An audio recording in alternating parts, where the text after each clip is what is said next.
Steady my breathing and process what had happened, the trauma physician came to my ER bed to speak to me. He was stern. No nonsense. "We need to discuss a couple of things," he began. "So let's begin with the good news." Good news? I felt a sense of warm relief melt throughout my body. He continued. "The good news is, according to your CT scan, you have microfractures around your orbital bone. Based on the severity of the microfractures, we can determine if the golf ball had landed 1 inch to the right of your eye on your temple, it would have been lethal. You would not be here with us right now." The previous warmth of relief instantly turned ice cold as I took in the magnitude of the situation. "That's the good news?" I asked in disbelief. "What's the bad news?" I braced for impact. "There's still severe internal bleeding in your eye, and it's not letting up based on what we can tell. We may need to do an emergency operation to remove your eye," he said calmly. I immediately felt I was going to be sick. No. I kept saying, that can't happen. I need a second opinion. He left me with a warning. "You can get a second opinion, but you need to act quickly. Further damage could happen if your eye continues to bleed. And whatever you do, it's highly unlikely you'll ever get your vision back." It was the first time I was told I wasn't going to see out of my right eye again. But the visceral response in my body was the same as it would be every time I was informed of that fate, a gut feeling he was wrong and I would see again. I saw 2 more physicians. They both agreed I wouldn't get my vision back. Thankfully, the third differed from the first 2 when he told me they would not need to remove my eyeball. But despite their insistence that my vision would not return, the gut feeling that they were wrong, it persisted.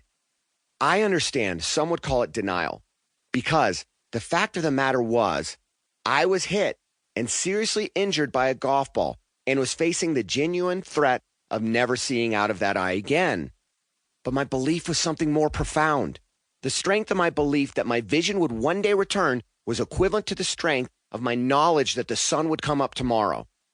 Bet your bottom dollar I knew even if the doctors didn't see it as a possibility, I was going to see out of my right eye again.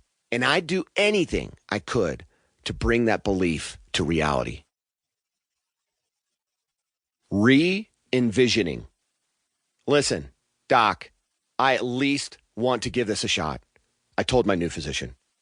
He understood, but warned me the healing process was going to be considerable.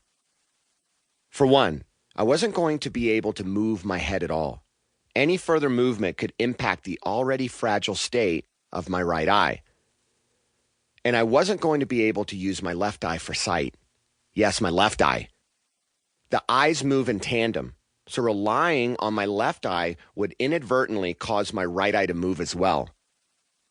The physician recommended I spend a week in the hospital. I would need heavy bags of sand on each side of my head to keep it from moving, and a blindfold to prevent me from using my left eye. Knowing I had to stay on top of my college classes, I decided to follow these procedures from the comfort of my bed at my home. Propping heavy textbooks and down pillows on each side of my head, I settled in for the long ride. I kept a blindfold on and was fed smoothies with a long straw by my friends when I got hungry. I had help walking blindly to the bathroom, but that was strictly the only time I'd get up. Without my vision, I couldn't watch movies or read books to pass the time, which made every day feel more like a week.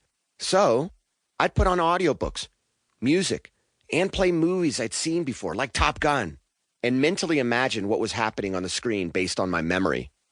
I stayed disciplined and kept extremely still. On day 3, I went in for my first checkup. "Good news," the doctor said. "The situation inside your eye has stabilized, and the inner bleeding has stopped. Now it's a wait and see for your vision. But with a trauma like this, I still don't think it will come back." Again, I immediately disagreed. I stayed true to my treatment plan and returned to my apartment, where I could be semi-active with an eye patch over my right eye. I returned to life as usual, but at a slower pace. I only attended the classes I had to participate in. I prioritized rest, sleeping for an average of 9 to 10 hours a night. I laid in bed when I wasn't in class or study.